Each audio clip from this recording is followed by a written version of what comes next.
V D സതീശനെ അനുകൂലിച്ചുള്ള പരസ്യ പ്രതിഷേധങ്ങൾ കോൺഗ്രസിൽ അച്ചടക്ക നടപടിക്ക് നീക്കം തുടങ്ങിയിട്ടുണ്ട്. 15ഓളം നേതാക്കൾക്ക് KPCC കാരണം കാണിക്കൽ നോട്ടീസ് നൽകി. ഹൈക്കമാൻഡിനെ വെല്ലുവിളിച്ച് പ്രകടനം നടത്തിയതിൽ വിശദീകരണം തേടിയ നോട്ടീസ്. അലക്സ മുഹമ്മദ് തിരുവനന്തപുരം ചെയ്തു. അലക്സ്, ഒടുക്കം അണികൾ എന്ന പേരിലൊക്കെ ആളുകൾ പുറത്ത് വലിയ പ്രതിഷേധം നടത്തുമ്പോൾ നേതൃത്വത്തിന് ഇടപെടേണ്ടി വരുന്നു. അതൊരു ജനസമ്മതിയായിട്ടൊന്നും നേതാക്കൾക്കുള്ളത് കണക്കാക്കാനില്ല. അതിനപ്പുറത്തേക്ക് പാർട്ടിയുടെ അച്ചടക്ക നടപടി വരാൻ പോകുന്നു. എന്തൊക്കെയാണ്, ആർക്കൊക്കെയാണ് കാരണം കാണിക്കൽ നോട്ടീസ്? സുഹൈല, കേരളത്തിലെ മുഖ്യമന്ത്രി ആരാണെന്നറിയാൻ മണിക്കൂറുകൾ മാത്രമാണ് ബാക്കി. ഡൽഹിയിൽ അതിൻ്റെ അന്തിമഘട്ട ചർച്ചകളിലേക്ക് ഹൈക്കമാൻഡ് കടന്നിരിക്കുന്നു. ഈ ചർച്ചകൾ തുടങ്ങുന്നതിന് മുമ്പ് തന്നെ KPCC നൽകിയിരുന്ന പ്രധാനപ്പെട്ട താക്കീത് അല്ലെങ്കിൽ മുന്നറിയിപ്പുകളിലൊന്ന് സംഘടനാ വിരുദ്ധ നടപടികളിലേക്ക് കടക്കാൻ പാടില്ല. അതായത് ചേരി തിരിഞ്ഞ് നേതാക്കൾക്ക് വേണ്ടി തെരുവിൽ ഇറങ്ങുന്നതും ഫ്ലെക്സ് ബോർഡ് ഒട്ടിക്കുന്നതും പരസ്യ പ്രസ്താവന നടത്തുന്നതും പ്രതിഷേധ പ്രകടനങ്ങൾ നടത്തുന്നതൊന്നും അനുവദിക്കാനാകില്ല എന്നുള്ളതാണ് ഹൈക്കമാൻഡിന്റെ നിലപാട്. അതുമായി ബന്ധപ്പെട്ട നിർദ്ദേശം KPCC പ്രസിഡന്റ് തന്നെ താഴെ തട്ടിലേക്ക് നൽകിയിരുന്നു. പക്ഷേ അതെല്ലാം ലംഘിച്ചാണ് ഇന്നലെ വിവിധ ഇടങ്ങളിൽ വി ഡി സതീശന് വേണ്ടി മറ്റു നേതാക്കൾക്ക് വേണ്ടിയും പ്രകടനങ്ങളും ഫ്ലെക്സ് ബോർഡുകളും ഒക്കെ പ്രത്യക്ഷപ്പെട്ടത്.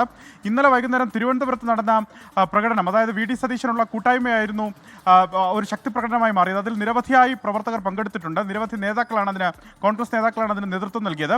ഈ പ്രാദേശിക കോൺഗ്രസ് നേതാക്കൾക്കെതിരെ വിശദീകരണം ചോദിച്ചിരിക്കുന്നു. KPCC ഈ വിഷയത്തിൽ അച്ചടക്ക നടപടിയിലേക്ക് കടക്കുന്നു എന്നുള്ളതാണ് ഏറ്റവും പ്രധാനപ്പെട്ട കാര്യം. 15ഓളം നേതാക്കൾക്കാണ് വിശദീകരണം ചോദിച്ചുകൊണ്ട് നോട്ടീസ് നൽകിയിരിക്കുന്നത്. ചെമ്പഴന്തി അനിൽ, ഒപ്പം INTUC ജില്ലാ president VR Prathapan, Kaimanam Prabhakaran, T Sanaj, Attingal Unnikrishnan, Ambiraja തുടങ്ങി 15ഓളം നേതാക്കൾക്കാണ് KPCC നോട്ടീസ് നൽകിയത്.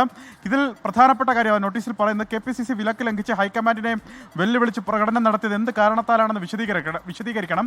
കൃത്യമായ ഉത്തരം, അതായത് മറുപടി തൃപ്തികരമല്ല എങ്കിൽ സംഘടനാ നടപടി സ്വീകരിക്കുമെന്നാണ് ഈ നോട്ടീസിൽ വ്യക്തമാക്കിയിട്ടുള്ളത്.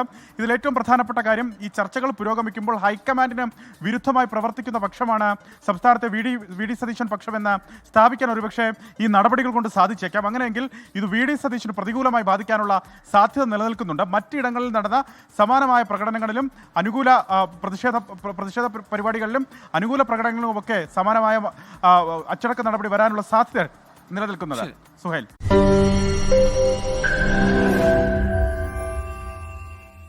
ലോകത്തെവിടെയായാലും ഏത് സമയത്തും 24 വാർത്തകളും ഓഗ്മെന്റഡ് റിയാലിറ്റി പാക്കേജുകളും എക്സ്പ്ലെയിനറുകളും വിശദമായി കാണാൻ ഞങ്ങളുടെ YouTube ചാനൽ നിങ്ങൾക്ക് സബ്സ്ക്രൈബ് ചെയ്യാം.